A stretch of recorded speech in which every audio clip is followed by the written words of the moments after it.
Sistem Nasional Pemantauan Kekerasan Indonesia. Perbedaan pendapat dan konflik adalah ciri setiap negara demokrasi, termasuk Indonesia, salah satu negara demokrasi terbesar di dunia. Seharusnya perbedaan dan konflik tersebut dapat diselesaikan secara damai melalui jalur hukum dan dialog. Tetapi, ada kalanya perselisihan dan konflik berujung pada kekerasan sehingga berdampak besar pada proses pembangunan, keserasian sosial, dan kesejahteraan rakyat.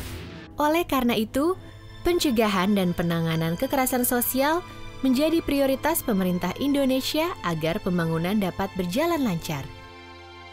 Pencegahan kekerasan dan penyelesaian akar masalahnya butuh dukungan informasi yang akurat tentang kapan, di mana, dan mengapa kekerasan terjadi serta apa saja dampaknya.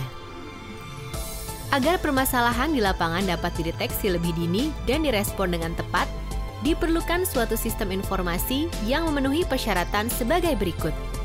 1. Tersedia dengan cepat. 2. Memberi informasi yang akurat. 3. Terorganisir. Maksudnya, berbagai informasi tentang kekerasan harus dikoding agar dapat dianalisa dan ditarik kesimpulan penting darinya. 4. Memungkinkan pelacakan kecenderungan menurut waktu dan perbandingan pola antar wilayah. 5. Terbuka untuk publik dan dapat diperbaharui secara rutin. Untuk mencapai tujuan tersebut, telah dibangun Sistem Nasional Pemantauan Kekerasan, disingkat SNPK, sebuah online database yang menghimpun berbagai informasi penting tentang kekerasan yang terjadi di tanah air sejak 1998 hingga sekarang.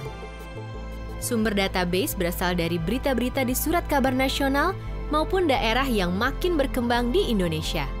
Setelah diperbandingkan dengan berbagai macam sumber, surat kabar lokal dinilai sebagai sumber database terbaik, sebab surat kabar lokal melaporkan semua jenis dan skala kekerasan sehingga insiden kecil pun dapat terdeteksi sebelum menjadi lebih besar.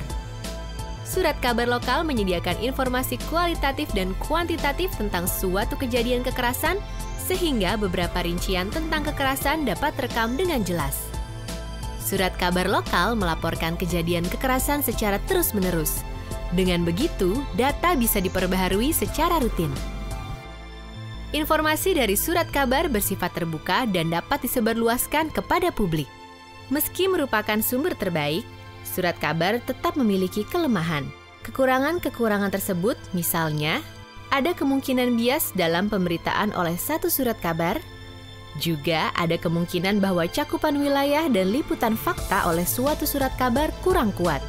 Kelemahan-kelemahan tersebut diatasi dengan beberapa cara, yakni 1. Digunakan beberapa surat kabar lokal di setiap provinsi agar kelemahan masing-masing koran dapat saling tertutupi. Paling tidak di suatu provinsi digunakan 4 surat kabar lokal. 2.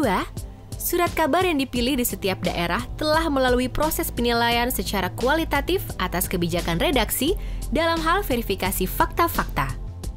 3. Informasi yang dikumpulkan dari surat kabar dan kemudian dikoding hanya berupa fakta-fakta yang dilaporkan, bukan interpretasi atas fakta tersebut.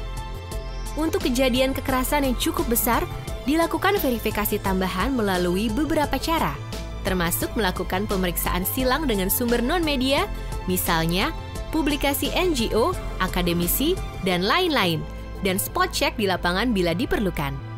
Metodologi pengumpulan data seperti ini telah digunakan di Indonesia dan beberapa negara lain, misalnya dalam studi Unspir di Indonesia, program Aceh Peace Monitoring Update, serta saat pendataan informasi seputar konflik Hindu-Muslim di India.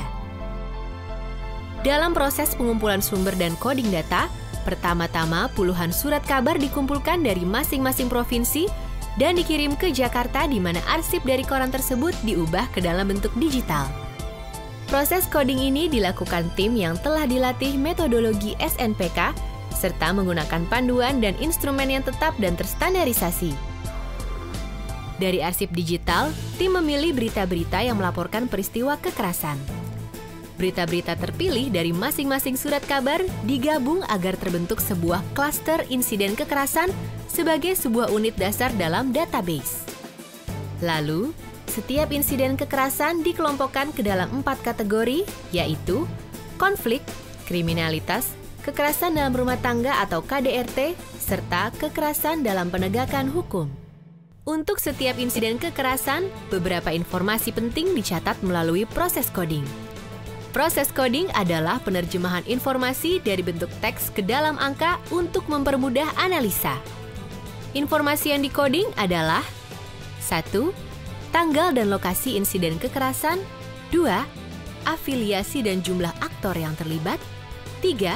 Senjata yang digunakan. 4. Jumlah dampak. 5. Bentuk kekerasan. 6. Intervensi yang diupayakan untuk menghentikan kekerasan dan hasil yang dicapai. 7. Narasi singkat dalam bentuk teks. Semua informasi tersebut dimasukkan ke sistem database agar mudah dicari dan dianalisa tanpa harus membaca ratusan ribu berita yang menjadi sumber dasarnya. Situs Sistem Nasional Pemantauan Kekerasan dapat diakses melalui internet dan bisa dimanfaatkan oleh lembaga pemerintah, organisasi swadaya masyarakat, akademisi, dan masyarakat umum. Data yang tersedia dapat dianalisa untuk 1. Memetakan kerawanan agar targeting wilayah untuk program dan kebijakan lebih efektif. 2. Memantau kecenderungan dan tingkat kekerasan agar dapat menilai efektivitas program dan kebijakan. 3. Jika terjadi peristiwa besar, data dapat digunakan untuk menganalisa latar belakang masalah yang timbul. 4. Melacak perkembangan isu-isu tertentu di masing-masing wilayah agar lebih mudah melakukan pengkajian lebih dalam. Demikian gambaran tentang Sistem Nasional Pemantauan Kekerasan di Indonesia yang kini telah siap untuk digunakan. Harapannya, sistem digital ini dapat bermanfaat dalam upaya kita bersama untuk mencegah dan menangani kekerasan. Dengan begitu, proses pembangunan dapat berlangsung dalam damai.